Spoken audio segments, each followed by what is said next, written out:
The Philippines is one of the world's mega-diverse countries, rich in natural resources and biological diversity. The very reason why agriculture, marine and aquatic, and natural resources are foreseen as key sectors in achieving sustainable and inclusive development in the country. With the right policies and programs in place, backed with appropriate technologies and innovations, attaining development is not far from reach. This is where the Philippine Council for Agriculture, Aquatic and Natural Resources Research and Development, or PCAARRD, takes its ground. PCAARRD was established in 2011 through the merging of two sectoral councils under the Department of Science and Technology: the Philippine Council for Agriculture, Forestry and Natural Resources Research and Development, and the Philippine Council for Aquatic and Marine Research and Development. Consolidating these two organizations into one apex council broadened its coverage, as well as provided a unified and holistic approach in addressing concerns in the agriculture, aquatic, and natural resources, or AANR sector. The Council aims to provide strategic leadership in promoting science and technology, or S&T, as a platform for AANR products innovation and environmental resiliency. Committed to sustaining dynamic leadership in S&T innovation in the AANR sector, PCAARRD formulates policies, plans, projects, and strategies for S&T development in the AANR sector. It programs and allocates government and external funds generated for research and development, or R&D efforts, as well as monitors R&D projects. It also generates external funds for R&D activities. PCAARRD carries out programs and advocacies according to 4 banner programs that embody its S&T interventions in the AANR sector. These are strategic R&D, R&D results utilization, policy research and advocacy, and capability building and R&D governance. The Council builds partnerships with local and international organizations for joint R&D, training, technical assistance, and information and technology exchange. It also ties up with funding institutions to support its programs and advocacies. Through the years, PCAARRD has been a lead organization in managing the network of government and higher education institutions involved in the AANR sector. Guided by its core values of relevance, excellence, and cooperation, PCAARRD catalyzes development through advancing S&T in the AANR sector. It is steadfast in its commitment to its mandates for the betterment of the lives of every Filipino, now and in the generations to come.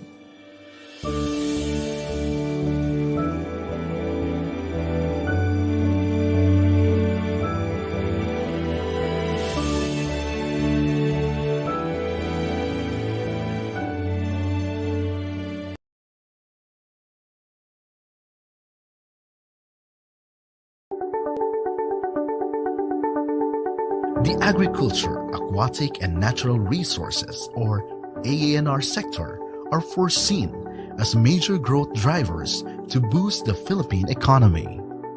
That is why funding for research and development in the AANR sector has steadily increased, paving the way to generate more inventions and innovations to boost productivity in the country's agri-aqua enterprises and industries.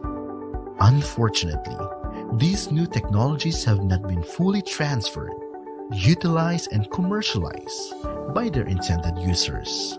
Filipinos, particularly farmers, fisher folks, and potential investors are largely unaware of these breakthroughs that could result to sustainable and inclusive development in the country.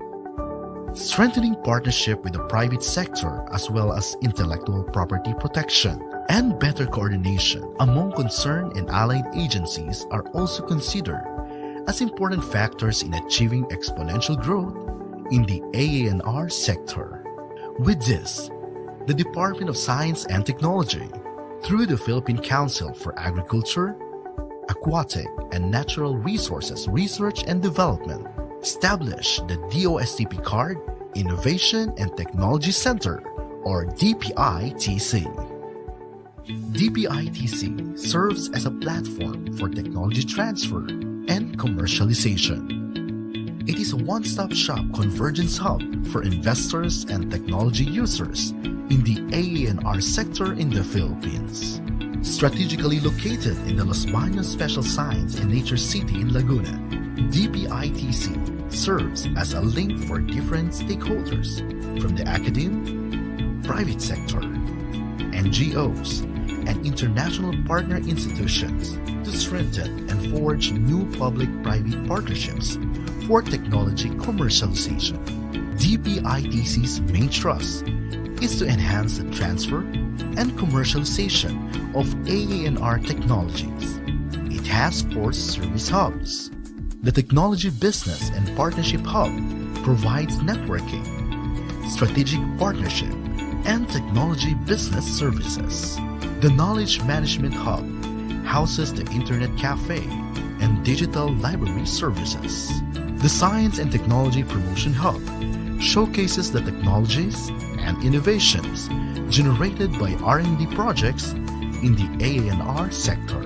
The Innovation Services Hub serves as a venue for capacity building initiatives, trainings, meetings, and conferences. With its state-of-the-art facilities and capable experts pool, DPITC takes the lead in ensuring that PCAARRD's technology portfolio will be properly evaluated, protected, and made available, thus enhancing the livelihood and business opportunities in the AANR sector for a more competitive, sustainable, and inclusive Philippine economy. Here at DPITC, we determine and assess the commercial potential of technologies for the AANR sector.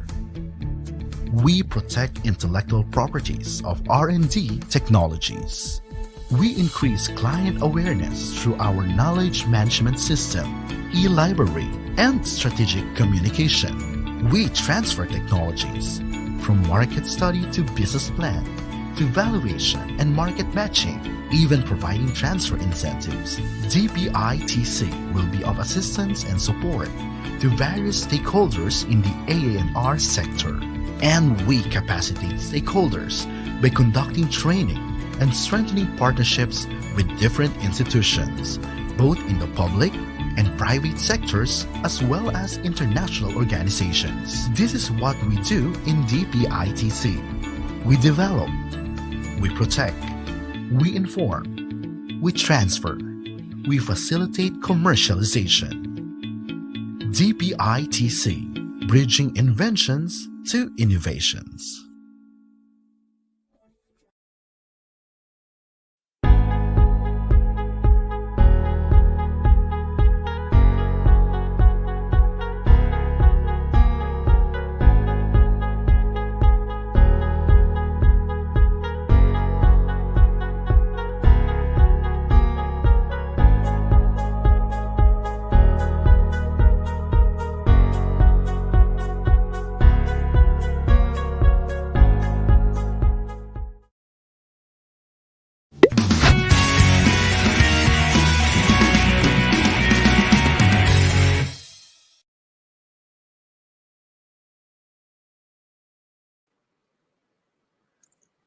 Magandang hapon po sa ating mga tagapanood at tagapakinig mula sa Luzon, Visayas at Mindanao. Alam ko na marami sa inyo ang nag-aabang o naghihintay sa magandang balitang hatid sa atin ng ating punong tagapagsaliksik na kasama natin ngayon at ipakikilala ko maya-maya lamang. On behalf of the Philippine Council for Agriculture, Aquatic and Natural Resources Research and Development of the Department of Science and Technology, or DOSTP-CAARRD, and the organizers, I would like to thank all of you for being with us today in this webinar titled Integrated Crop Management or ICM, S&T intervention for increasing the productivity of processing tomato. We have a total of about 600 registered participants from the different parts of the country. Thank you once again for joining us this afternoon.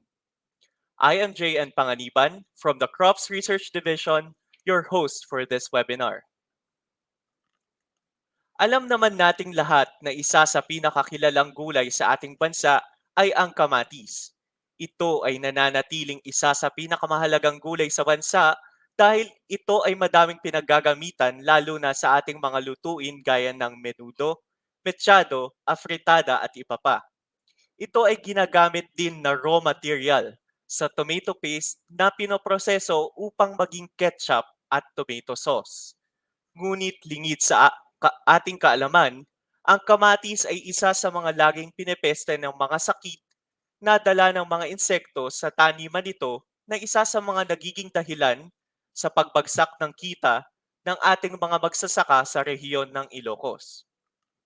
I am sure that all of you are excited to learn many things about the new technology to increase the production of processing varieties of tomatoes in the Ilocos region. And we are lucky to have a virologist from the Institute of Weed Science, Entomology and Plant Pathology, College of Agriculture and Food Science, University of the Philippines Los Banos, who is very much eager to share her knowledge about the viral pest of tomatoes.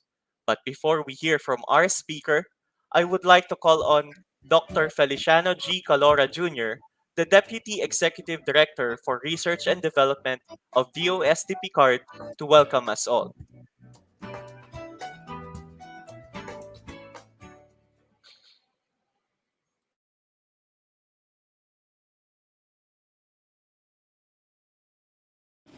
Good afternoon, everyone. Welcome to this afternoon's webinar on integrated crop management, S&P intervention for increasing the productivity of processing tomato.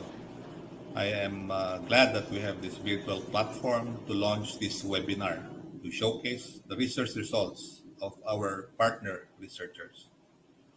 This activity is a prelude to PCAARRD's 2021 anniversary.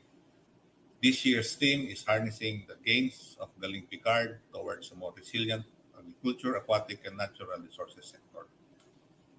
This webinar was based on the program that was funded by PCAARRD under the leadership of Dr. Filomena Cruz, entitled Development of Integrated Crop Management for Increasing the Productivity of Fresh and Processing Tomato Production. In the implementation of this program, Dr. Santa Cruz collaborated with the Northern Food Corporation, which is the only company in the Philippines processing tomato. A major concern of the vegetable production industry is the incidence of pests and diseases. For tomato production, one of the major diseases is tomato yellow leaf curl virus, which results in severe defoliation and curling and fruit drop. The variety of tomato called Ilocos Red is planted by the Northern Food Corporation and is processed into paste. And this is susceptible to this type of disease. This translates in the significant yield loss, which affects the livelihood of the farmers. The farmers are burdened by the increased cost of using conventional control measures, just like synthetic pesticides. However, the use of pesticides causes additional problems because it affects the environment, it affects the farmers' health, and it affects the consumers. We hope that this afternoon's webinar will give you a better understanding of the importance of having a systems approach to managing diseases, insect pests, and weeds, and also the significant importance of identifying site-specific nutrient requirements for processing tomato production. This comprehensive ICM technology developed by the program team of Dr. Santa Cruz aim to produce more processing tomatoes with better quality. I hope this afternoon's webinar will be engaging to all the participants. The exchange of ideas and knowledge hopefully will have lasting impacts on you. Finally, I'd like to encourage our researchers as partners to remain steadfast in delivering meaningful S&T interventions to pressing problems of the vegetable production industry. I'd like to congratulate also the Monitoring Division, the Crops Research Division under the directorship of Dr. Alan Ciano. Congratulations for being resilient also and making sure that monitoring and evaluation activities for these programs are implemented efficiently and effectively. On behalf of PCAARRD, I'd like to thank everyone for attending this webinar, and we look forward to your attendance of the other webinars that DOST PCAARRD will host. Good afternoon to everyone. Magandang hapon po sa ating lahat.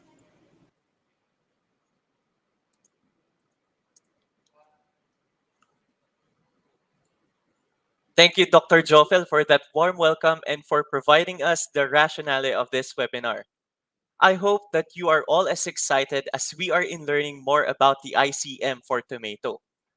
Before I introduce our speaker, I would like to inform everyone that you may leave your questions or comments in the comment section of this FB Live post. Pakilagay lamang po sa ang institusyon sila nabibilang bago ang inyong mga katanungan o komento. Our resource speaker would be more than willing to answer your questions later. We are also encouraging our participants to give access to StreamYard by clicking on the link on the description box so we can see and show your name during the live broadcast and during the Q&A portion.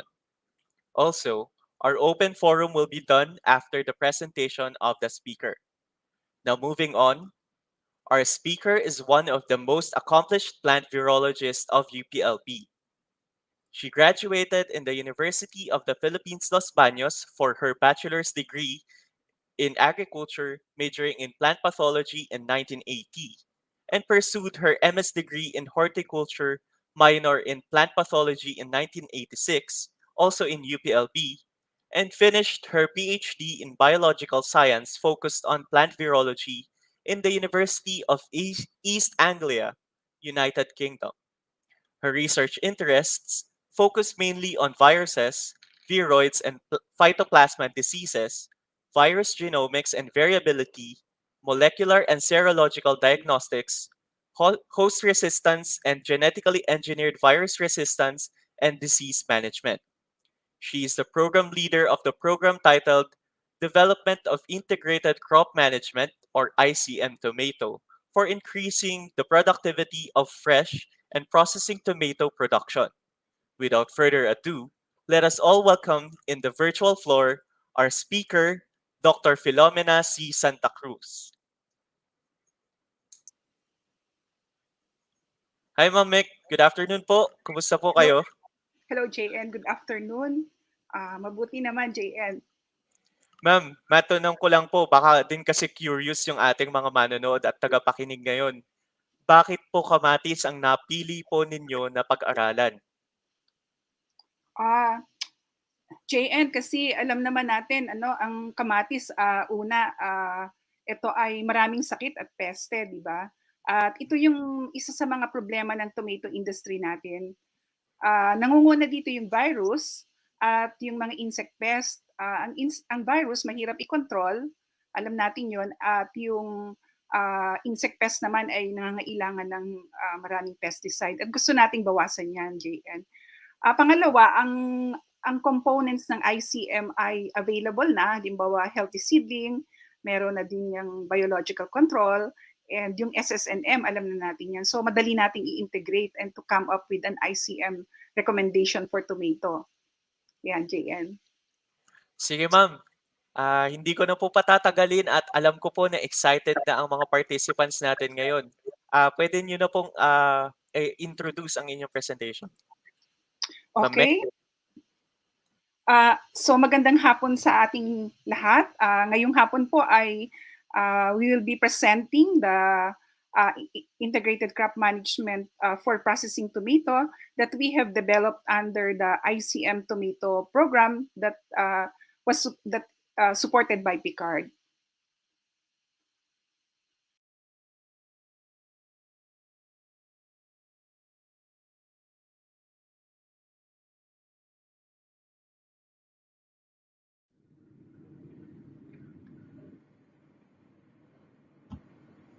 Isang magandang hapon sa lahat. Good afternoon. First, I would like to thank DOSTP card for this opportunity to present the output of our research that generated the integrated crop management for processing tomato. The integrated crop management for processing tomato, we call it ICM tomato, is the product of SNP supported research program of the DOSTP card. The program is a collaboration of three institutes of the College of Agriculture and Food Science at UPLB, the Institute of Weed Science, Entomology and Plant Pathology, the National Crop Protection Center, the Institute of Crop Science, and in partnership with the Northern Foods Corporation, a non-government owned corporation engaged in processing tomato in the Ilocos region.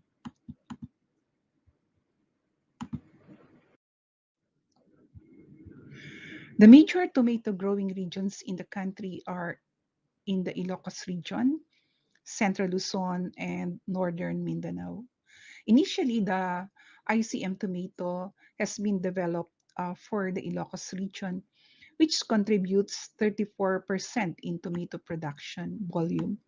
The focus is in Ilocos Norte and Ilocos Sur, which largely produce the processing tomato. The intention later is to validate a similar recommendation for fresh tomato production in the other major tomato growing areas, such as in Central Luzon and in Northern Mindanao.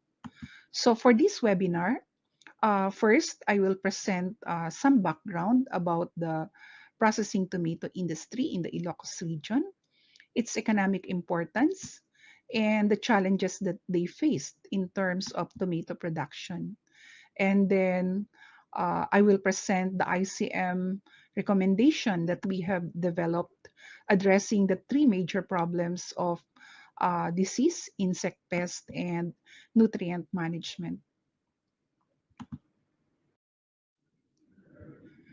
The processing tomato industry in the Ilocos region involves the whole value chain from the seed supply, production, processing, trade, and marketing, producing the tomato paste supply for the country. Included here are the farm input suppliers, tomato growers, farm workers, harvesters, trackers, haulers, processors, and the integrators.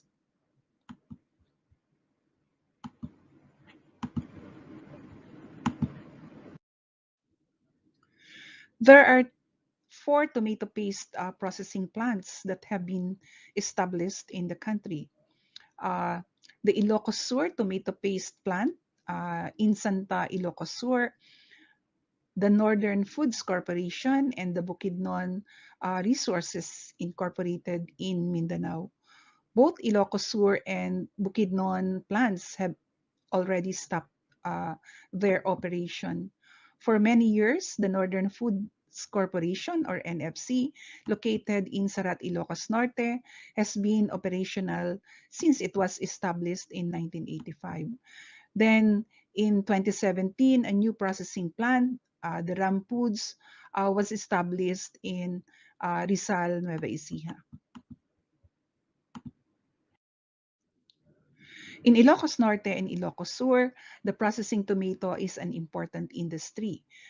First, tomato production is one of the sources of income of the farmers in the region. Processing tomato season is from November to March, grown after rice in a total of 800 hectares, is spread over 11 municipalities in Ilocos Norte and 8 in Ilocos Sur, and involving about 2,000 contract growers. Each grower has an average land holding of 0.4 hectare, and tomato production provides them a net income of 55,000 pesos per season.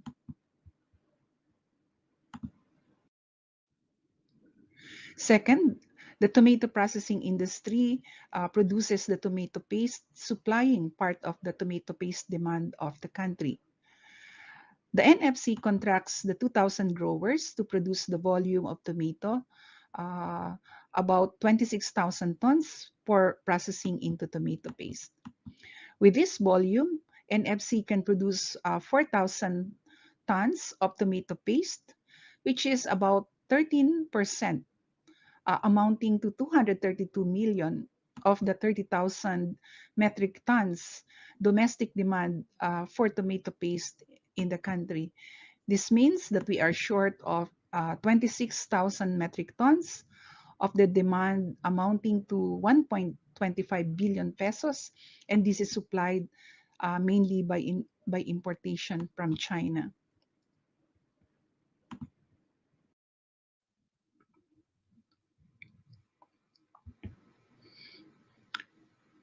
Under the program, our team has generated a field-validated integrated crop management following the integrated pest management and the site-specific nutrient management approaches.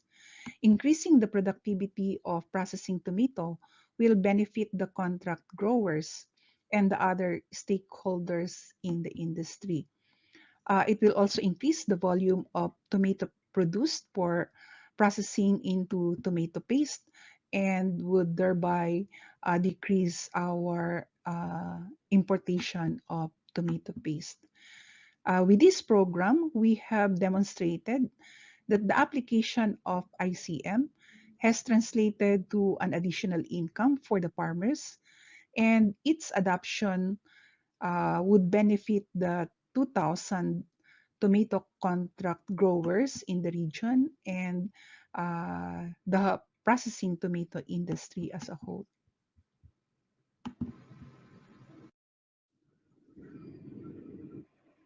Currently, the major problem affecting tomato production in the country, including the Ilocos region, is tomato leaf curl. Tinatawag natin ito locally na kulot. Dito sa atin, marami ang tumatawag na tomato yellow leaf curl, pero dahil ang virus sa ngayon ay may pangalan na tomato leaf curl virus, kaya mas tamang tawagin natin itong tomato leaf curl. Tomato leaf curl and tomato yellow leaf curl are similar diseases, but they are caused by different bat-related begomoviruses. Both induce the typical leaf curling symptom characterized by upward or downward rolling of leaves.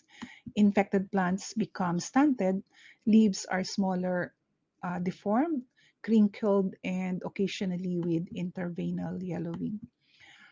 Flowers often drop and fail to fruit set, resulting in reduction of crop yield. It affects both the processing and fresh tomato production. And in Ilocos, tomato leaf curl was first observed in 2004. And since then, the disease is present every time during the tomato growing season. Although disease severity ranges from mild, moderate, severe, and very severe. Ilocos Red, the main variety used for processing tomato production, is highly susceptible, and the disease greatly affects its production. And before 2004, Ilocos Red can yield about 60 tons per hectare without the leaf curl disease. When infected, yield loss can range from 18 to 50% depending on the severity. And generally, the severity is moderate, uh, where plants produce an average yield of 40 tons per hectare. That is about 30% yield loss, or moderate to severe with 50% yield loss. Plants can get severe infection, and this can lead to complete crop loss. That's why tomato leaf curl is a very destructive disease.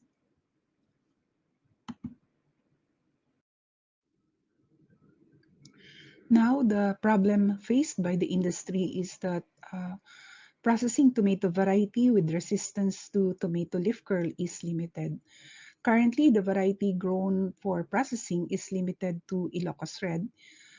It was developed by NFC in 1999 with an excellent processing qualities with full or uniform red color, and it contains high amount of total soluble solids. However, Ilocos Red is highly susceptible. New hybrids have been developed by NFC itself, and these are the NFC bar 01 and NFC bar 02. However, these two hybrids are only moderately resistant or tolerant to leaf curl disease.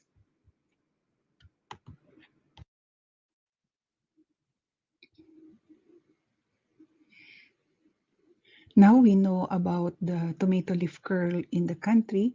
Uh, the virus has been identified and characterized.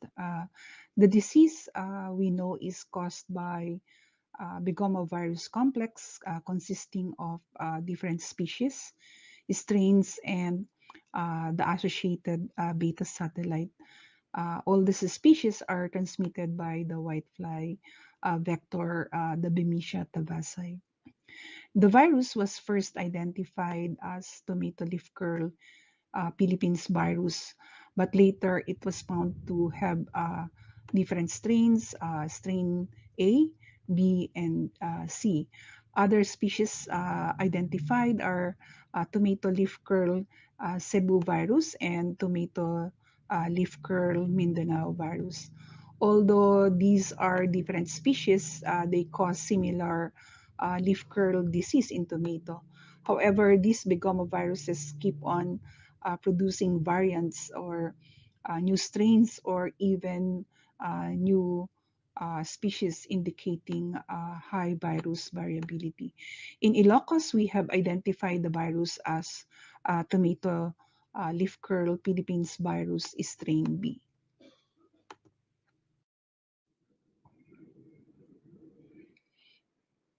Tomato leaf curl is already widespread in the country and so in Ilocos.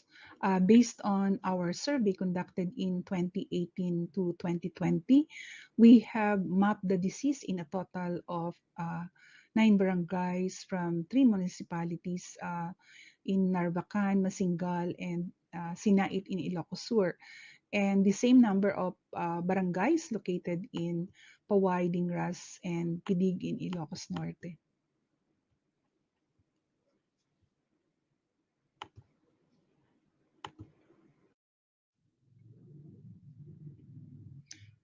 This is the profile of leaf curl disease in Ilocos Sur and Ilocos Norte in 2019, showing the incidence, the graph on the top, and the severity, the graph below, taken at the different crop growth stages. The disease occurred with varying incidence and severity, but generally mild, particularly in Ilocos Sur. Severity varied in different locations, and for instance, there was more severe disease in Ilocos Norte than in Ilocos Sur. And in Ilocos Norte, we have identified one barangay, Dingras, to be a hotspot area for leaf curl disease. The disease also varies during the tomato growing season, as shown in the last 5 years monitoring by NFC. In 2016, it was moderate to severe, moderate in 2017, moderate to severe in 2018, and then became mild in 2019 and 2020 when we have conducted the field evaluation.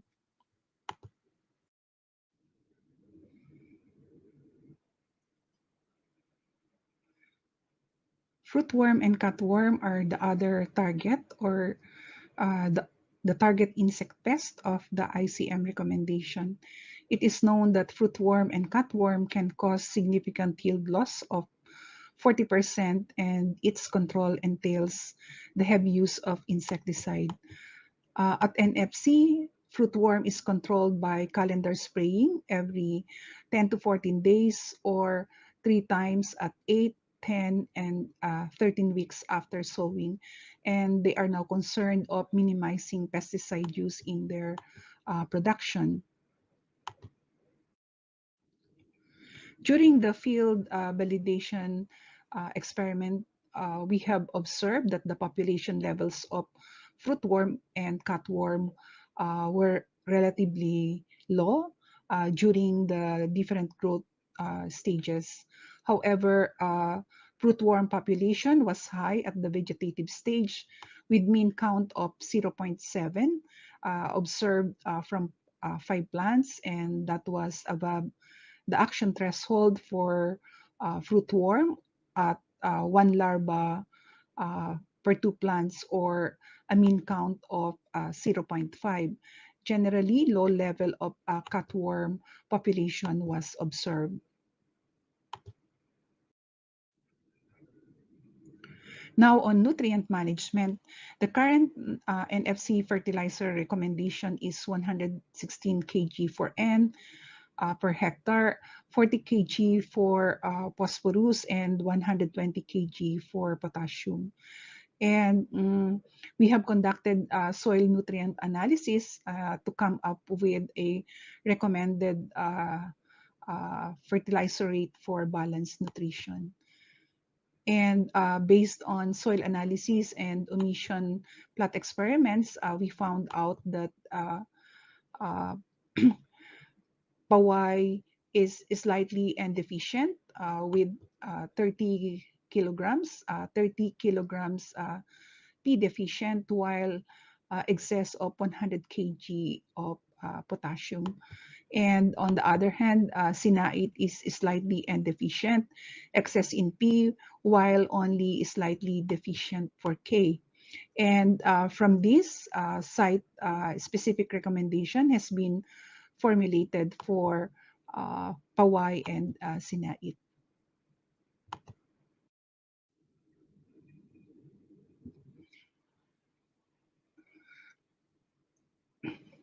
At NFC, their production is supported by research, where they work on variety development, soil and fertility management, pest management, including the production of biological control agents. However, they need a science-based recommendation, which is important for these recommendations to be easily adapted by the farmers.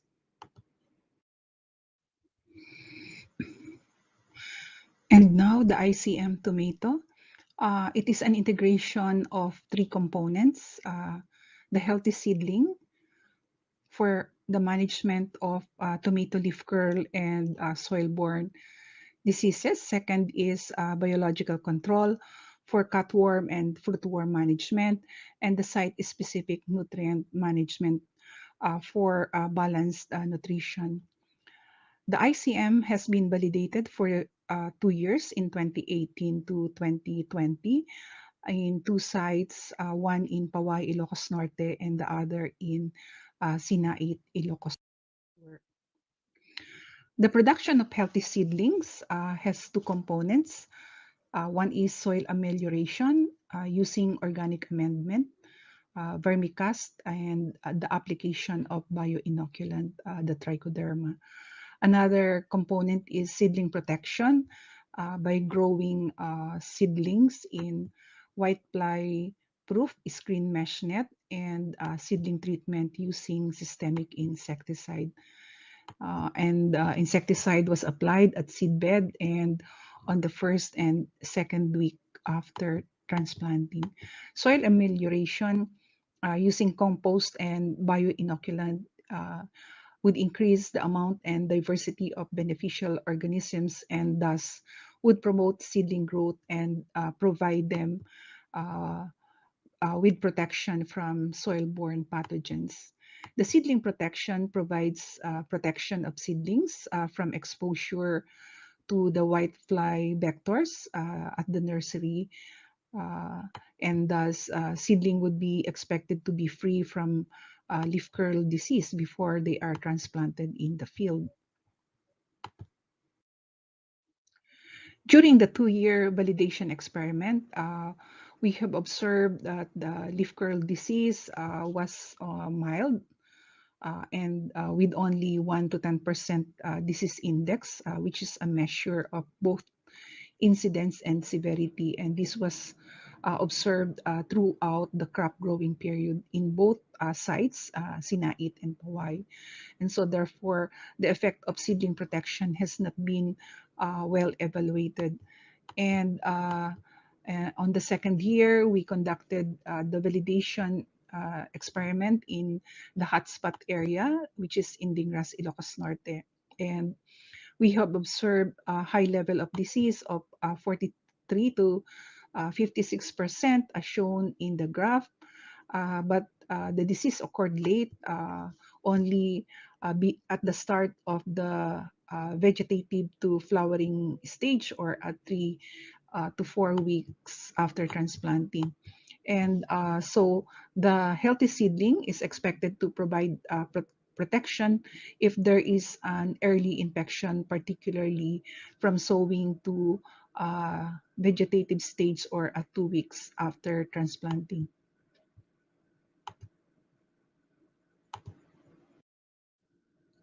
The biological control component involved the use of trichogramma, earwigs, and nucleopolyhedrosis viruses as the biological control agents for fruitworm and cutworm control.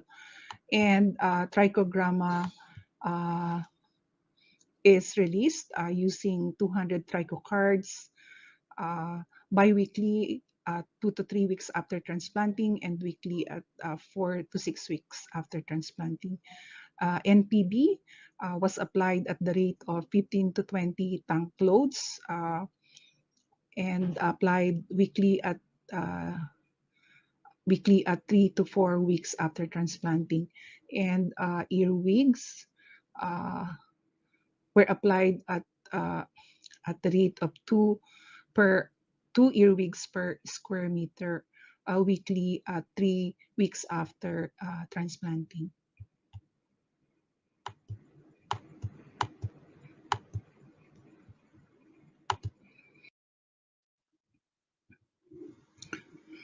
Using biological control, we have observed a general reduction of fruitworm and cutworm population compared with the farmer's practice. And this means that the relatively low level of rootworm and cutworm may still be managed by the release of biological control agents, and that insecticide can only be applied when needed, and this continuous monitoring should be done.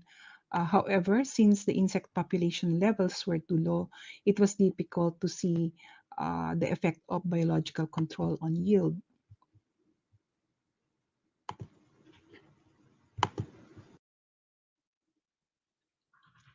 Training on the mass propagation and release of biological control agents have been conducted, and this is to ensure the sustainability of the ICM recommendation.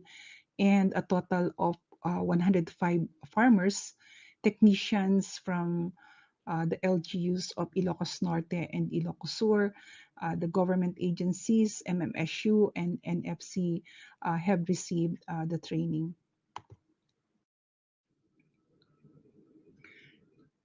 The aim of site-specific nutrient management is to achieve balanced nutrition, and considering the yield target and the desired amount of total soluble solids, and also the soil nutrient supplying capacity, new fertilizer recommendation was formulated for Pawai and Sinait.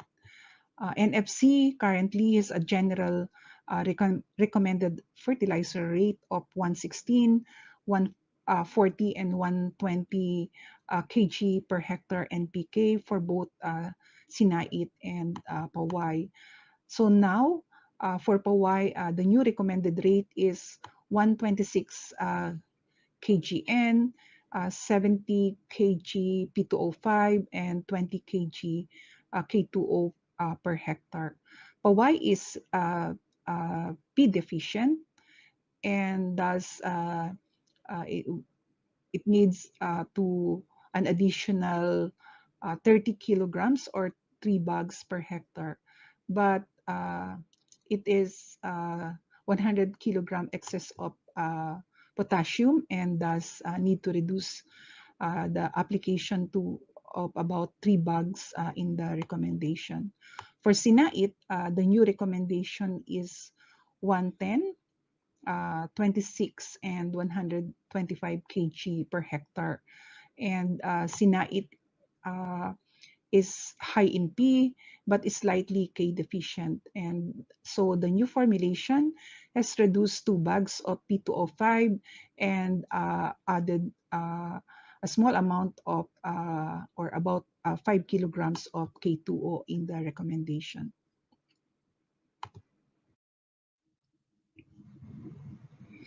The ICM recommendation has achieved the target yield and the desired amount of total soluble solids for both Pawai and Sinait. In Sinait, ICM has resulted in increased yield of about 4 tons per hectare from 61.68 in the farmer's practice, and compared with 65.68 with ICM.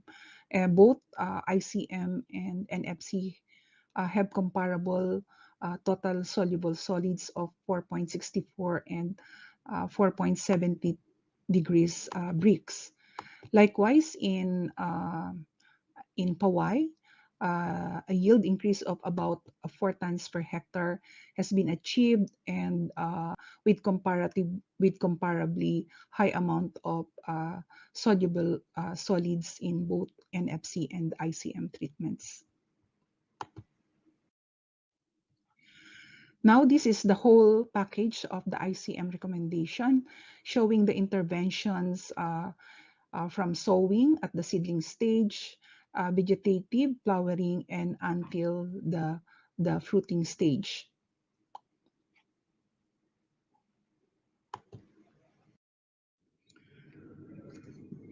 This table summarizes the impact of the ICM recommendation, resulting in increased productivity of processing tomato, and consequently an increase in farmers' income.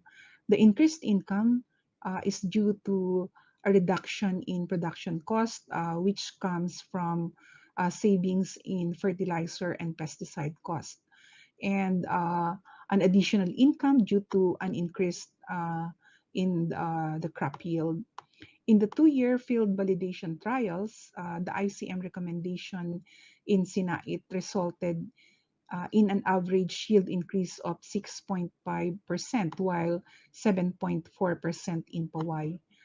Moreover, the ICM recommendation has resulted to a reduction in the cost of production due to the use of biological control agents, savings from the amount of fertilizer applied, and so with this, we have demonstrated that the adoption of ICM tomato recommendation has increased the farmer's income of about 21,000 pesos in Sinait, while 24,000 in Pawai.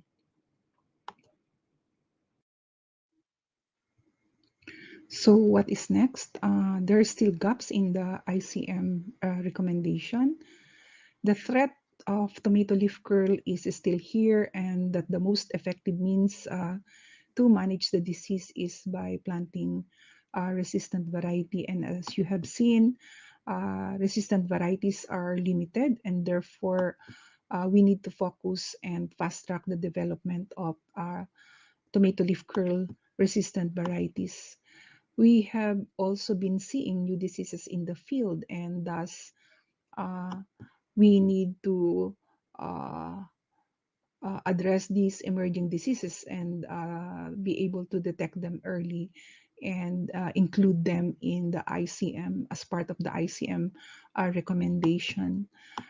We can see that the large-scale adoption of ICM would be suitable in the DA's plan for land consolidation and clustering if ever that would be done in for tomato. In terms of sustainability, we need to connect with the LGUs and together with NFC, with the local academe to continue improving on the ICM recommendation. And now the ICM can now be validated for fresh tomato production.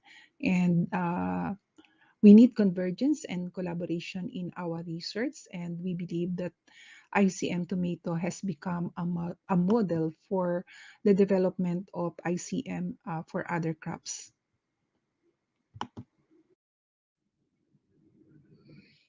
Just a few take-home messages before I end my presentation. Our team has provided the science-based and field-validated ICM recommendation for disease, insect pest, and the site-specific nutrient management for processing tomato production. It promotes the good agricultural practice involving the use of healthy seedling, biological control, site-specific nutrient management, and the integration of disease, insect pest, and nutrient management in one recommendation.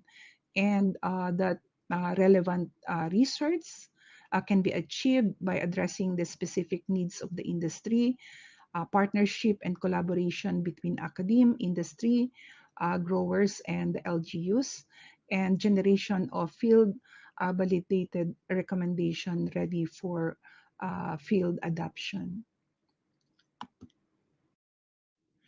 And so this is our team from IWEP and CPC iCrops together with NFC and the tomato growers. And we are grateful to the OSTP card for the support and funding the ICM tomato program. Maraming salamat.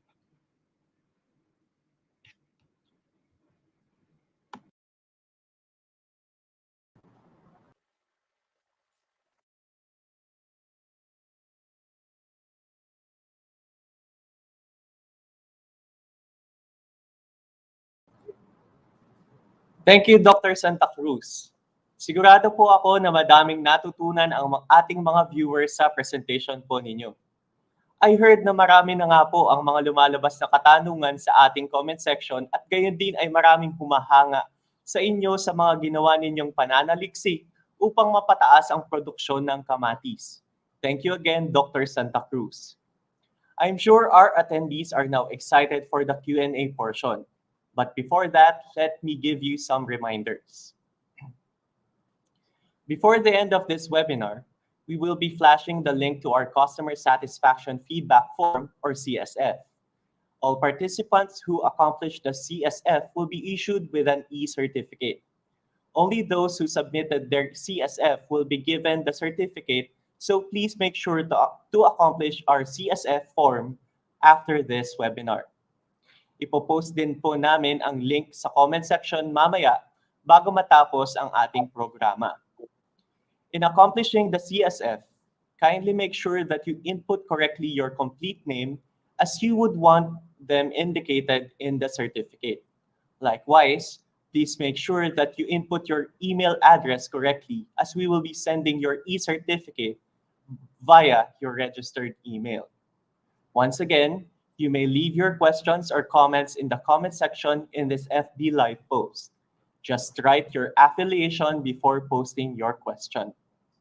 We will be choosing some questions that will be asked to our speaker later, since we cannot attend to all of your questions at this time. Again, the CSF link will be posted later during and after the closing program. All right, the floor is now open for your questions. But before that, we would like to acknowledge as well the presence of the project team members from the National Crop Protection Center of UPLB, Dr. Pablito Gonzalez, and Engineer Norberto Mendoza from the Northern Foods Corporation, who will be joining Dr. Santa Cruz in this Q&A session. Doc Pabs? Ma'am Mek and Sir Bing.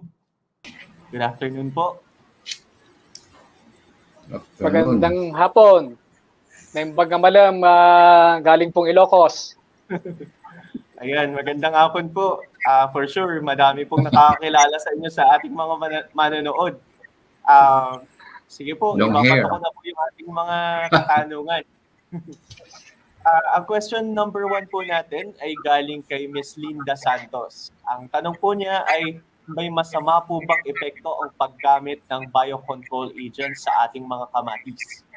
Sa tingin ko, si Doc Pabs ang pinaka makakasagot nito sa ating mga resource speakers ngayon. Sir Pabs? Ang sagot ko diyan ay wala. Kasi sa tagal ko ng nananaliksik sa mga paggamit ng biocon, ay wala namang naging masamang epekto ang paggamit nito. Ang ang medyo may kaunting epekto ay dun sa halimbawa, katulad ng ating ginagamit sa kamatis na NPB, no?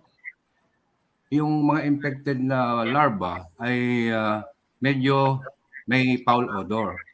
Kaya kung yung ating mga technician na gagamit dito sa kamatisan, maaaring makaamoy ng medyo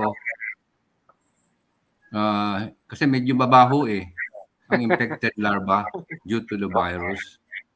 Yun siguro medyo sa tao mismo mag-i-spray, no? Pero in general, ang epekto nito sa mga kalabang kulisap ay ang masama nilang ginagawa ay pinapatay nila ang mga insekto na kalaban nila. Thank you, Doc Pabs. Ang sunod po nating question ay from Miss Rochelle Martinez. Mukhang sa inyo po ulit yung tanong natin, Doc Pabs. Ang tanong po niya ay, how would the use of biocon be sustained? Ay, baka kay Sir, kay Sir Bing from NFC. Okay po.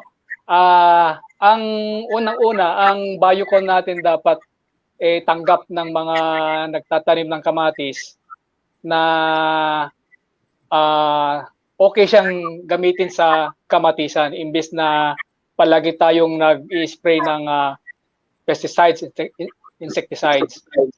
So kung mayroong cluster area na mabubuo natin na doon natin ipapagamit, so may mga tomato growers na gagamit, meron din dapat production na tuloy-tuloy.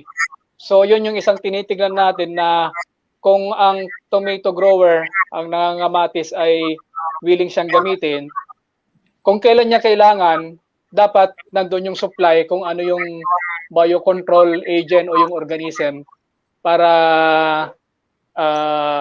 hindi kasi siya pwedeng gagamit ka ngayon tapos puputulin mo. So dapat tuloy-tuloy mo siyang gamitin para makuha natin yung benefit niya. At ang isa nating tinitignan dyan, ang production ng biocon, tignan natin ang local academe o kaya ang LGU na tulungan ng isang grupo sa kanila na mag-produce ng biocon agents para may pagkakitaan pa at merong magagamit ang mga kamatisan po. Thank you, Sir Bing. Can you share your insights, Sir Pops, dun po sa ating tanong? May dadagdag ko lang kay Sir Bing, dun sa nila, yung sa kanilang production mga inputs, siguro pwede na rin nilang mag-integrate yung paggamit ng biocon para automatic yun, any cropping season, may gagamit ng biocon agents. Ngayon, dahil ang kamatis naman ay minsan napuputol ang production, doon lalo na diyan sa Paway, Ilocos Norte, napakarami diyan nagtatanim ng pang-cornic na mais. So siguro pwede rin nating itap na ang ibang biocon ay magamit nila doon sa kanilang production aspect. Tama. Para medyo continuous, all year round. Parang ganun naisip na re-recommend ako. Thank you, Sir Bing and Doc Pabs. So ang question number 3 po natin ay para kay Dr. Santa Cruz. Ito po ay galing kay Mr. Mark Alvaran Gonzalez. Ang tanong po niya, Ma'am Nek, ay in TYLCV or tomato yellow leaf curl virus, is it the same virus as the Gemini virus that is also transmitted to kalabasa and upo? Ma'am Nek? Okay. Una, yung virus natin nagkakos ng tomato leaf curl is tomato leaf curl Philippines virus and yung ibang species, no? Ang virus na PYLCB at saka tomato, yung viruses natin causing leaf curl dito sa atin ay nabibilang sila sa same group ng virus, yung Gemini viruses. At kasama rin dito yung mga Gemini viruses causing disease sa kalabasa at ibang vegetables. But magkaiba sila ng tinatawag nating magkaibang species dahil ang pag-identify ng species ng Gemini viruses ngayon ay nakabase sa kanilang molecular characteristics, particularly yung kanilang nucleotide similarity. So dahil mababa ang kanilang pagkakaiba dun sa kanilang nucleotide sequence, so na-consider silang magkaibang species. So iba ang virus, ang Gemini virus na nagkakos humulot din sa kalabasa. Ngayon, ang alam natin dyan ay squash leaf curl Philippines virus ang tawag natin sa virus na causing squash leaf curl disease, no? Sa kalabasa. Thank you, Ma'am Mek. Ang sunod po nating tanong ay mula kay Mr. Ravindra Joshi. Ang tanong po niya, Ma'am Mek, ay how is changing climate influencing tomato leaf curl disease? Have you identified the risk factors and have you developed location-specific decision guidelines? Okay. Ang alam natin talaga itong climate change, maraming epekto ito sa pests and diseases, and particular for viruses. Ang malaking effect nito is on the vector, yung pag-build up ng vector population, itong white flies, and ang build up ng white fly ay very favored ng mainit na panahon. So established na yan ang influence ng climate for the build up ng white fly population. Another risk factor na nagko-contribute sa pagdami or pagtaas ng tomato leaf curl ay ang presence ng mga alternate host, kasi itong virus ay may mga alternate host sa mga hindi lang sa crops, meron din silang mga weed host na hindi natin pa so far ngayon na ay meron ng mga information kung itong mga alternate host, but ang kailangan natin ay ma-identify natin dito sa atin. So, malaki ang role ng alternate host. And also, alam natin na ang white flies ay marami yung alternate host, no? So, hindi lang ang kamatis ang meron ang white flies, pati yung mga ibang vegetables na ito ay tinatanim sa Ilocos. Almost all year round yung tinatanim. So, parang hindi na break yung cycle ng white fly. So, andyan pa natin. Have you developed yung site, very general naman yung site-specific na or recommendation. So generally, we need sanitation and of course yung control population ng whitefly vector. So may mga strategies na ginagawa. So halimbawa, mataas ang population ng whitefly vector na we expect. Pwede nating ma-expect kung mataas ang population ng whitefly vector. Usually, ang experience sa pag maraming bagyo, pag may bagyo bago magkamatisan, we expect na mababa ang kulot. Pagka naman hindi masyadong maraming bagyo bago magkamatisan, we expect talaga na maaga pa lang, halos katatanim pa lang, magkakaroon na ng sakit. So, yun yung mga ginagawa. So ang adjustment dyan is yung adjustment ng planting. So we do early planting. And of course, merong mga rotation ng variety. So halimbawa, meron silang NFC, meron silang mga hybrids na na-mention ko kanina, yung moderately resistant. So that can be used for late planting. So yung Ilocos Red, which is susceptible, then it can be used at during the early planting. So may mga adjustments na ginagawa. Okay.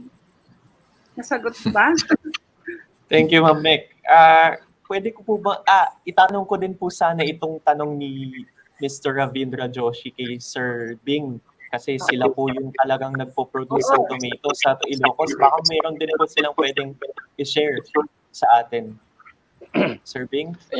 Yun, tama yung na-mention ni Ma'am Mek na sa varieties na pinapatanim para processing, yung ang susceptible na variety, yun yung unahin mong ipatanim. Although maganda ang quality kasi niya for processing, hindi pwedeng hindi itanim.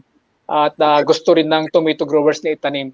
So kahit gusto ng tomato growers na itanim yung susceptible variety mid o late, nililimit namin na yung may tolerance o resistance yun ang itanim ng late. Actually na-mention na ni Ma'am Mek, ang pagdaan ng bagyo sa Ilocos, mayroong taon na babagyuhin ka bago ka magsimula ng patanim. Katulad ngayon, binagyo ang Ilocos bago magtatanim. So, para bang pinagdarasal natin na dadaan yung magandang climate, yung weather na binagyo ka bago ka magtanim para yung population ng vector ng whitefly, alam namin na bababa. Other than that, yun, yung sa planting schedule na lang ng assignment of varieties ang tinitingnan at ina-assign sa mga tomato growers. Thank you, Engineer Bing. So, our next question is from Mr. Rodel Guevara. Ang tanong po niya ay, what are the approaches needed to fast-track the development of resistant varieties? May we hear from Ma'am Mek or Sir Bing? Ma'am Mek.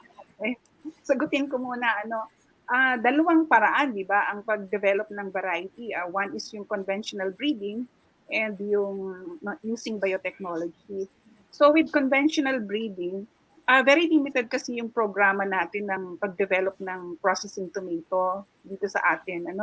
And I think yun yung dapat i-focus natin, develop na programa na mag-develop ng variety for processing tomato. And I think ang problema kasi sa development ng varieties usually ay limited ang sources ng resistance natin. By nature, ganyan talaga sa viruses. Laging ang kakulangan ay ang source ng resistance na pwedeng gamitin for feeding.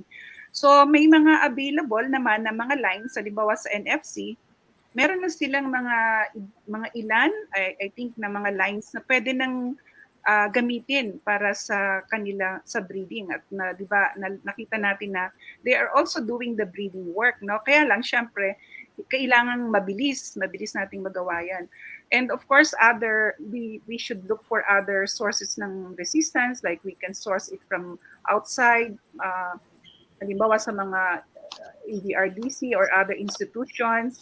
And during the breeding, kailangan nating to collaborate na mabilisan, na kung sino yung pwedeng makapag-breed ng mas mabilis. And of course, siyempre alam natin yung condition ng breeding ng tomato,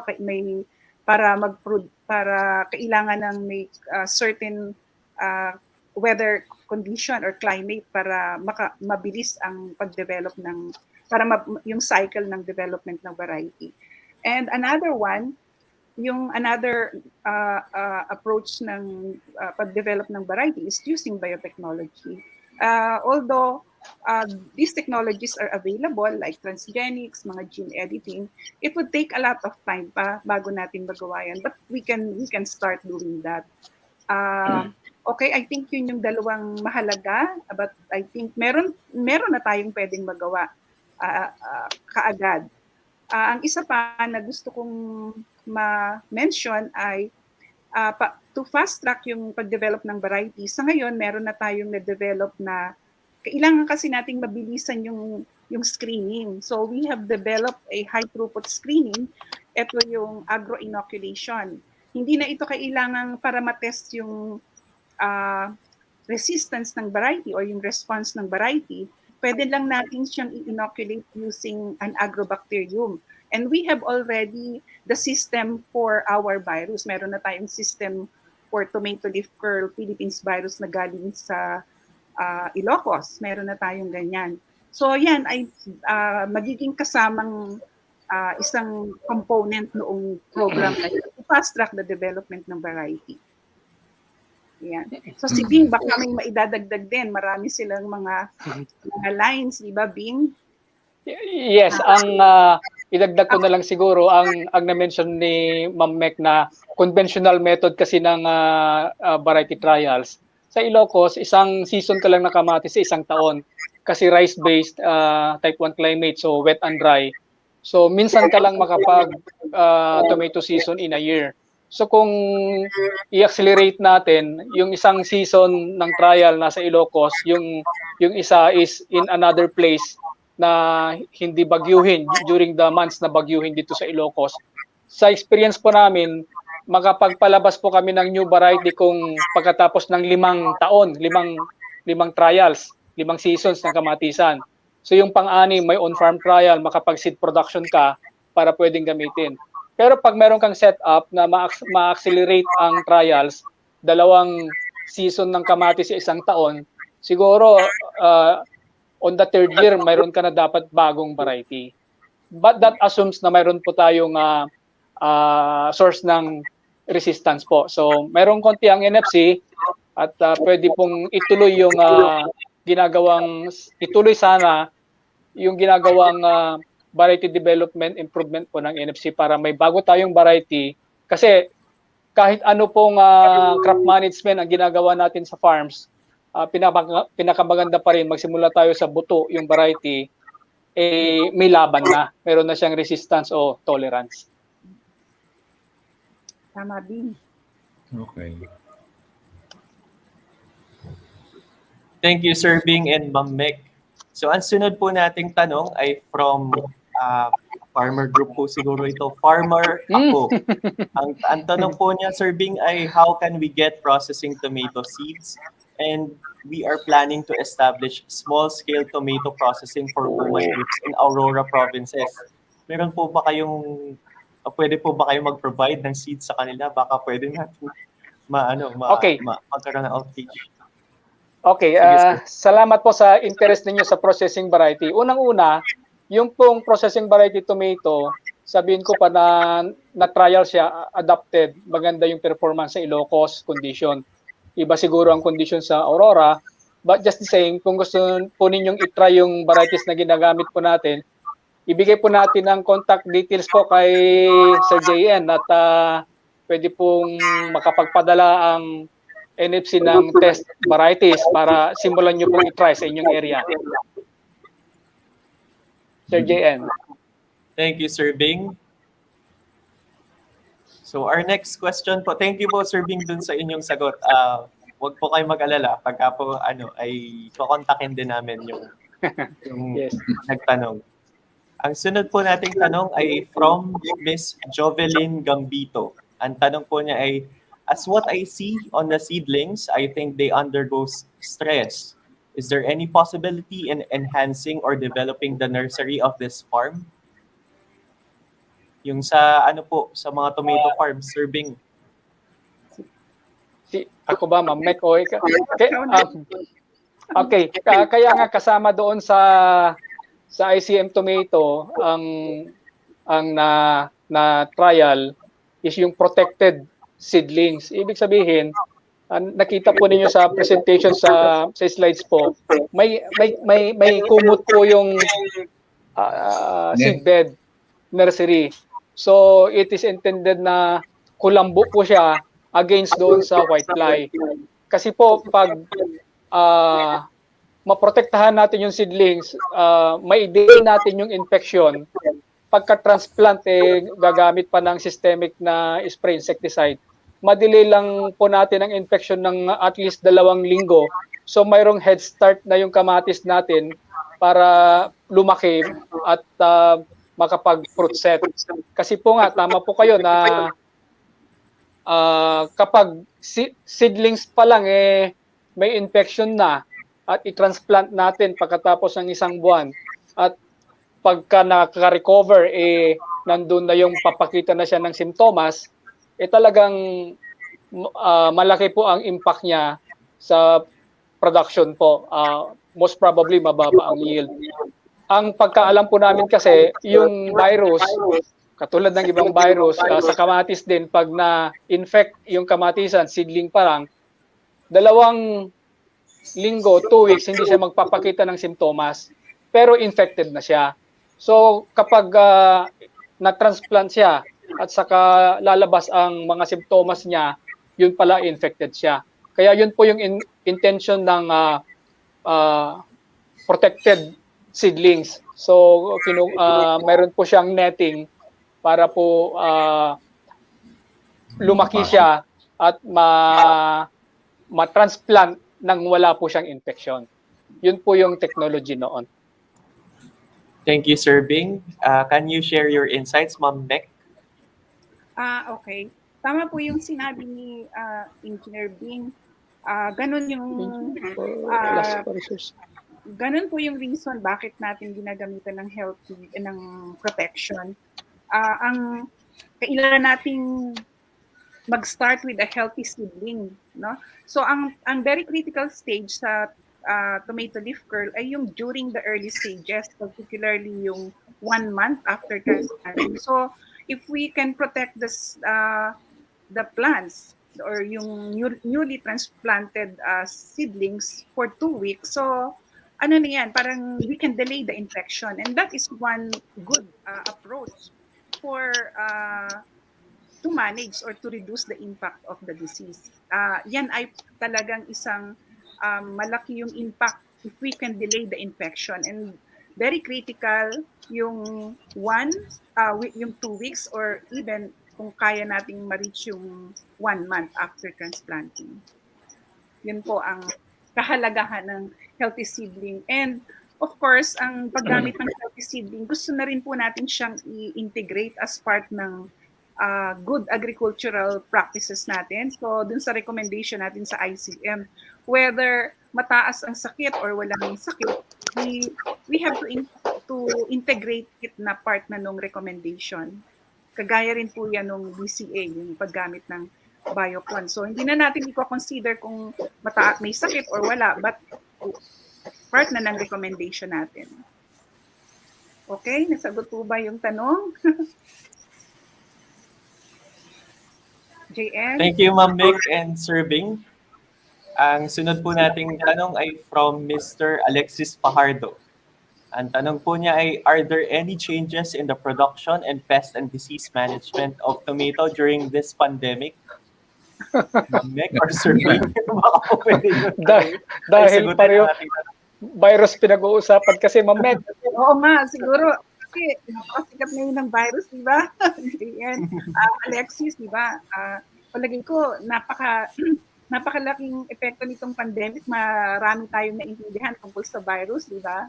But I think wala namang sa production, siguro affected sila din kasi syempre yung movement ng tao, so limited.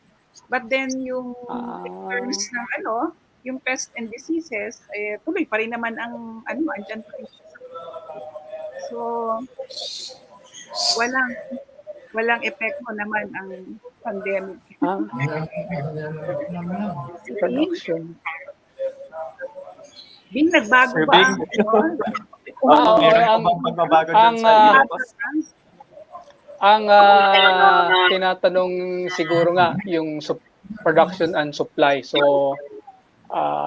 yung kamatis makapagtanim ka pa rin, pero ang logistics na lang ng supply siguro ang tinatanong niya ay hindi po kasama sa ICM tomato yung supply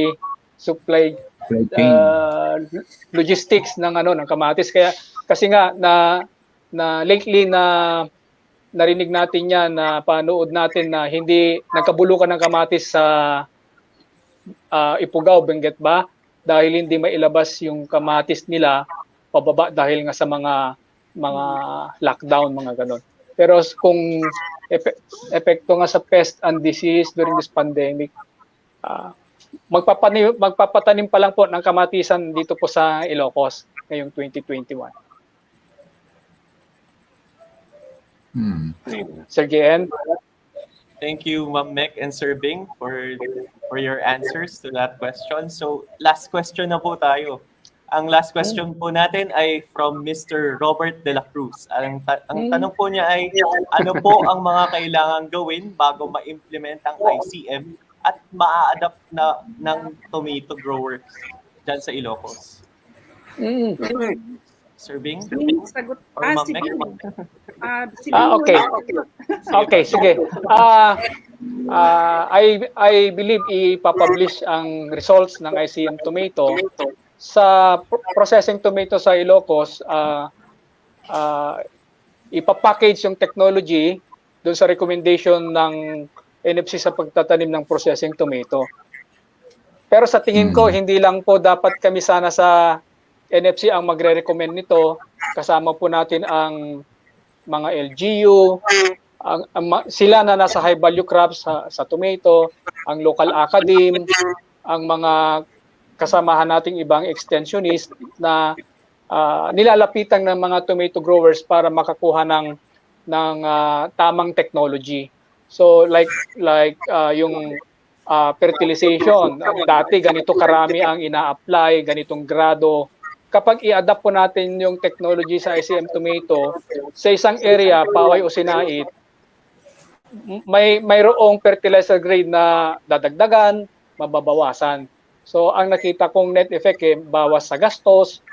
Akalain mo yon, yung tama lang yung nutrient na ibibigay mo doon sa kamatis mo, walang sobra, yung kulang itinatama mo. So binibigay mo yung tamang nutrition doon sa kamatis natin. So ang sagot po dyan, ulitin ko po, is i-adapt po natin sa production technology na ire-recommenda po natin sa mga magtatanim ng processing tomato po sa Ilocos. Mamek? Okay, Bing. Ang dagdag ko dyan, madaling i-adapt ang ICM tomato kasi ang NFC, sila yung mag-i-implement, no, sa mga contract growers. At ito ay pwede rin i-implement kasi yung ICM for processing na present natin ngayon, ay mag-a-apply na rin ito dun sa fresh tomato. Kasi as long as tinanim yan dun sa, halimbawa sa sinait or paway. So, malaki nga yung role dito ng LGU or yung ibang taga sa Ilocos kung paano talaga mabilis na mapapa-adapt. But then, ang isang bago talaga yung ma-adapt ang ICM tomato kasi ang recommendation natin, actually, ang ICM, tatlo yung components, hindi na magbabago yung healthy seedling, hindi na magbabago yung BCA. So kagaya ng nasabi ko kanina, part na yan, kahit anumang level ng disease or insect pest, part na ng recommendation. Siyempre, may mga kaunting pagbabago rin pwedeng gawin. But then, ang mababago dyan ay yung SSNM, yung fertilizer recommendation, depende sa siyempre dun sa nutrient status ng soil. Kaya bago talaga malawakang i-implement ang ICM, ay kailangan mag-develop ng specific recommendation dun sa mga ibang areas na pagtatanim ng tomato. So, yung sa Ilocos and Paway, ready na yan. Pwede na siyang i-adapt. I think nung sa pag-uusap namin ni Bing, parang gagawin na nila partly yung recommendation dun sa some areas dun sa Sinait and Paway. Sinait and Paway. But then yung sa ibang lugar, kung gusto nating, kung talagang i-adapt, kasi site-specific yung recommendation. Kailangan nating alamin kung ano yung requirements dun sa particular site na yon para ma-achieve natin yung tamang yung balance, yung nutrition at ma-achieve natin yung nakita nating increase dun sa yield ng tomato. Pero hindi na po malayo, na magagawa na natin ang implementation ng ICM tomato. So ang pinakamadali ay yung implementation ng ICM through NFC kasi sila yung nagre-recommend or meron silang recommendation na ipa-follow ng mga contract growers. And ang Paway at Sinait ay isa sa mga sites nila na kung saan sila nagtatanim. Ayan. So kaya na natin, nasimulan na natin, meron na tayong madali ang pwedeng magawa. But then tuloy-tuloy pa yan, mahaba pa po bago talaga natin ma-implement yan sa ibang lugar. But alam na natin kung anong gagawin natin. Okay, JN? All right, and that ends our Q&A portion. So Okay. thank you, Doc Pabs, Ma'am Mick, and Sir Bing. So, and of course, thank you everyone for your questions. Again, sa mga hindi po nasagot na katanungan, we will try our best to answer them directly in the comment section. Before we move on to the next part of this activity, Ma'am Mick, Doc Pabs, Sir Bing, baka po meron pa kayong gustong sabihin sa ating mga manonood at tagapakinig ngayong hapon. Oo, okay, ayan. So, mahaba po yung ating mga usapan, ano? At sana ay marami kayong na mga karagdagang kaalaman sa not only sa mga sakit ng kamatis, at lalo sa virus, sa insect pest, nutrient management, and ito nga yung ICM na pinresent namin sa inyo. So, sana po ay yung mga kaalaman natin ito ay makatulong para para ma-adapt ang ICM, not only for tomato processing but also for fresh tomato, and malawakan natin i-adapt ito. Ayan, at suportahan natin ang ating di ba, ang ICM and yung tomato industry kasi mahalaga po 'yan sa atin. Through NFC. Yes, ang processing tomato industry sa Ilocos hindi lang para sa tomato paste production ng NFC.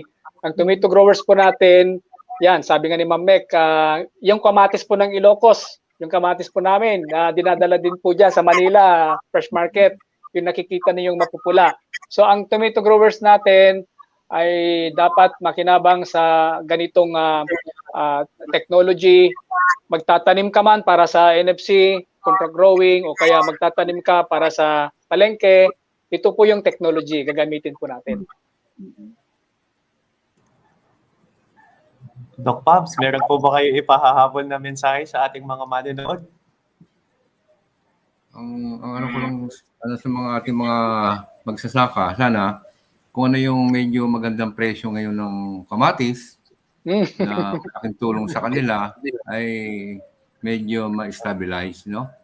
Kasi basically ang isang critical dyan yung presyo.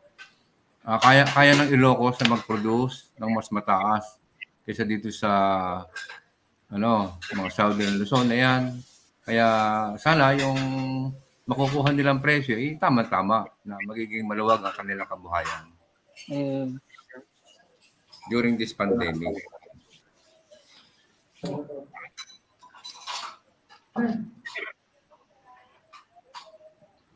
Okay.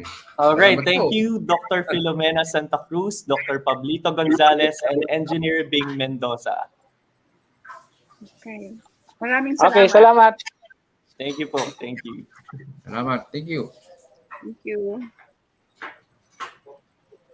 I hope our speakers was able to quench your thirst for knowledge about the current researches on tomatoes. So to give us the synthesis of today's webinar, I would like to call on our Assistant Head of the Information Education's Communication Subsection of the Crops Research Division, Ms. Alisa Carol M. Ibarra. Take it away, Alisa.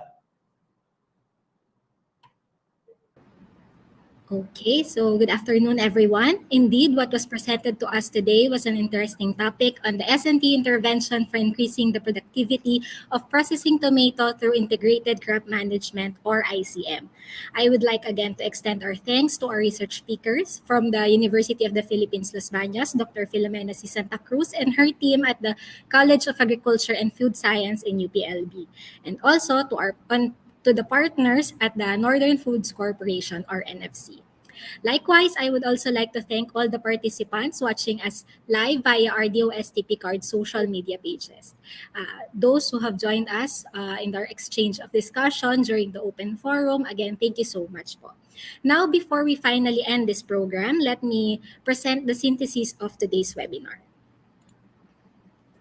Okay, so Dr. Santa Cruz presented the outputs of the research project funded by the OSTP card. The Ilocos region, being the major producer of tomato in the country, had been the target site of the project. It contributes to about 34% of the fresh tomato harvested in the country, followed by Central Luzon and Northern Mindanao. There are 4 tomato paste processing facilities established in the country, one of which is the Northern Foods Corporation, or NFC, established in 1985. It is a non-government-owned corporation engaged in processing tomato in the Ilocos region. Their production supported by research with efforts on varietal development and improvement, soil and fertility management, and pest management. The need for science-based recommendations that are adaptable and site-specific in order to address the current problems faced by the tomato industry led to the collaboration of NFC and UPLB. To level off our knowledge in the country's tomato industry, Dr. Santa Cruz presented a brief background of the processing tomato industry in Ilocos region. So tomato production is a major source of income for at least 2,000 contract growers in 11 municipalities in Ilocos Norte and 8 municipalities in Ilocos Sur, equivalent to about 800 hectares of agricultural land. Processing tomato season from November to March, wherein a total production volume of 26,800 tons equates to a total net income for farmers amounting to 55,000 pesos. With this production volume, only 4,000 tons can be produced for tomato paste production. It is only about 13% of the 30,000 tons domestic demand for tomato paste production, meaning we still lack at least 26,000 tons, of which we currently import from China. That is equivalent to 1.25 billion, which could have been earned by a local farmers instead. So the Ilocos region faces various problems affecting its production. So the first one is the tomato leaf curl, or locally known as kulot, which results in stunting of plants wherein flowers fail to fruit set, resulting to reduced crop yield, with a yield loss ranging from 18% to 50% depending on severity. So the processing and fresh tomato production are greatly affected by this problem. The Ilocos Red variety, which is a hybrid from NFC, is mainly planted for tomato production. It has an excellent processing qualities but is highly susceptible to leaf curl. On the other hand, the NFC bar 01 and NFC bar 02 are only moderately resistant or tolerant. So indeed, resistant varieties are limited. So another problem is the fruitworm and cutworm, which results in the 40% yield loss at 10 to 20% infestation. There have been safety concerns regarding this, since pesticide use is the main control measure for this insect pest. Also, the pesticide costs 31% of the total production cost. The third problem in the tomato industry is the nutrient management. So currently, the Ilocos region is following the NFC fertilizer recommendation. However, based on soil nutrient analysis conducted by the project team of UPLB, there is a need to adjust the supplemented fertilizer rate to meet the balanced nutrition. So the UPLB team, in partnership with NFC, had come up with the ICM tomato recommendation to combat the mentioned challenges faced by the tomato growers. The recommendation involves the integrated pest management and site-specific nutrient approaches, which had been field validated for 2 years in Paway, Ilocos Norte, and Sinait, Ilocos Sur. So specifically, ICM tomato recommendation involves the following interventions from sowing at seedling stage, vegetative, flowering, and until the fruiting stage. So the first recommendation is the healthy seedlings for the management of tomato leaf curl and soil-borne diseases. Following the 2 components for vigorous growth and disease-free plantings such as the soil amelioration using vermicast and application of trichoderma, which would increase the amount and diversity of beneficial organisms, promoting seedling growth, thus providing protection against soil-borne diseases. Another one is the seedling protection against whitefly and leaf curl. So this one, seedlings are grown in whitefly proof screen mesh net and seedling treatment using systemic insecticide.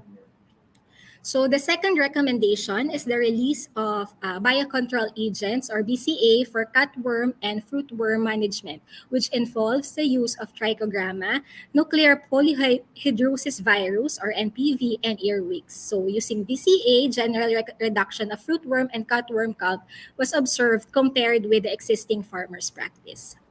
Lastly is the site-specific nutrient management or SSNM, which aims to provide balanced nutrition to achieve the target yield and desired amount of total soluble solids.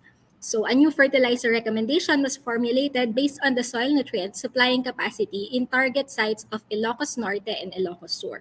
An increased yield of about 4 tons per hectare and a comparable amount of total soluble solids was recorded. So the adoption of the field-validated integrated crop management recommendation has greatly impacted the productivity of processing tomato. It was able to increase volume of tomato produced for processing into tomato paste of around 6.5% and 7.4% in Sinait and Paway, respectively. The continuous application of the ICM for tomato may eventually decrease importation of tomato paste. Likewise, a decreased production cost is already recorded with the savings incurred in fertilizer and pesticide cost. With that, with the increased yield and reduction in production cost, there is also an increased income for tomato growers. While the UPLB team, in partnership with NFC, has provided a science-based and field-validated ICM recommendation for disease, insect pest, and site-specific nutrient management, the following are still recommended to fill in the gaps in the overall tomato industry. So first is the development of the resistant variety, the one resistant to leaf curl. Second is to address emerging diseases and pest problems and to be included in the ICM recommendation. Next is to promote large-scale ICM adoption and specifically connect with LGU, NFC, and local academe for the sustainability of the ICM recommendation.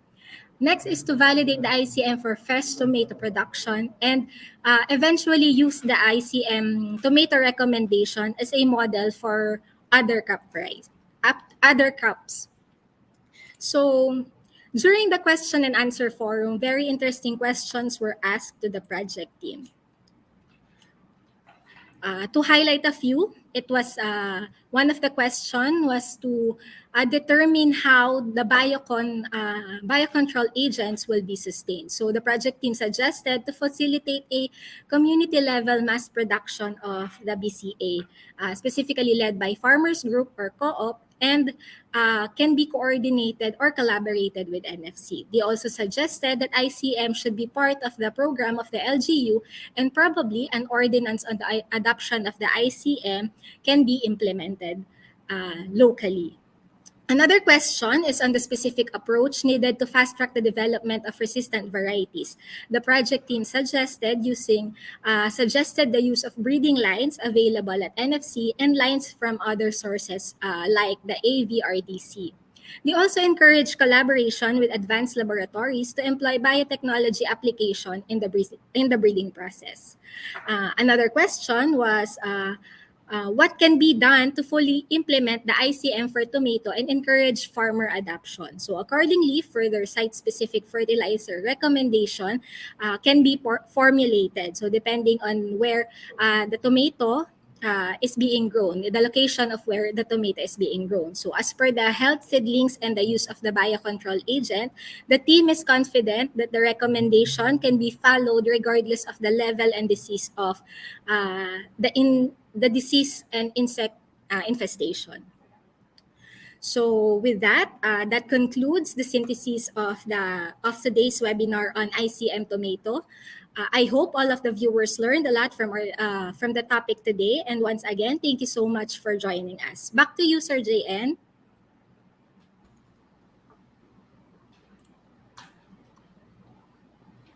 Thank you, Alisa. Reminders po ulit, pakisagutan po ang ating CSF para po makatanggap kayo ng Electronic Certificate of Participation o katibayan na kayo ay umattend ngayon sa ating webinar. Maaari po kayong mag-follow up sa email address na naka-flash sa inyong screen kung hindi po kayo makatanggap ng e-certificate. Thank you. Now, to formally close our webinar, we have this afternoon Dr. Alan B. Shano, the officer in charge in the Crops Research Division of DOST PCAARRD. Doc Alan? All right. Thank you very much, JN. Okay, a pleasant afternoon to everyone. Thank you for joining us in this afternoon's webinar. The past almost 2 hours have been very productive and engaging as we receive numerous questions for our research speakers and experts today. So I would like to thank each one of you for the spirited discussion. So I am also very glad that our participants stayed with us until this part of the program. But first, let me take this opportunity to thank our resource person and program leader, Dr. Filomena C. Santa Cruz, from the College of Agriculture and Food Science of the University of the Philippines Los Banos, or UPLB, with Dr. Pablito G. Gonzalez of the National Crop Protection Center of UPLB, and their partner from the Northern Foods Corporation, Engineer Norberto Mendoza, for their dedicated efforts in providing potential breakthroughs in tomato production, particularly on developing integrated crop management, or ICM, for fresh and processing tomato. True to our anniversary theme this year, we harness the gains of our science and technology, or S&T initiatives at DOST PCAARRD toward more resilient agriculture, aquatic, and natural resources, or the AANR sector, with the local farmers as one of our main stakeholders. This S&T intervention that was presented to you this afternoon is a product of a 3-year intensive research with the overarching goal of bringing you a comprehensive package of technology to increase the productivity and income of our farmers, especially of those in the Ilocos region. The Integrated Crop Management, or ICM as we call it, is a system in farming that balances the requirements of ensuring high yield and income with responsibility and sensitivity to the environment. With this, we can proudly say that the ICM program on tomatoes truly fits the bill in our anniversary theme. We hope that interventions such as these will also help our farmers who have been heavily affected by the pandemic to bounce back, improve, and attain a more stable and sustainable tomato production. We also hope that this activity has encouraged more people to engage in sustainable crop production, especially our younger generations. Rest assured that DOST PCAARRD will continue to actively engage in activities such as this webinar to promote our viable technologies, reach and benefit more people. As we take the lead in promoting science and technology towards the AANR resiliency, DOST PCAARRD, through the Crops Research Division, will steadily provide support to our stakeholders through the implementation of programs and projects such as this ICM Tomato Program. To our participants who joined the activity, actively interacted with us in this webinar, we hope that you have gained new insights on tomato production and management. We hope that you found ICM a very interesting technology, and our wish is for our farmers to adopt these technologies. We are looking forward to more research collaborations to further propel the tomato industry in the country. I would also like to take this opportunity to invite everyone to once again participate in a virtual presser on indigenous vegetables, or what we call Katutubong Gulay, titled Rediscovering the Indigenous Vegetables in the Philippines, happening tomorrow at the same time, 2 to 4 p.m. at the DOST PCAARRD Facebook page. So once again, maraming salamat at magandang hapon po sa inyong lahat. Back to you, JN. Thank you, Doc Alan. To all our attendees, I would like to invite you again for our virtual presser tomorrow titled Rediscovering the Indigenous Vegetables in the Philippines at 2 to 4 p.m. Dito pa rin po yan sa DOST PCAARRD Facebook page. Muli, maraming salamat po sa lahat ng nagsipagdalo. Ating tandaan na ang siyensya ay hindi lamang para sa mga siyentista, ito ay para rin sa ating mga magsasaka.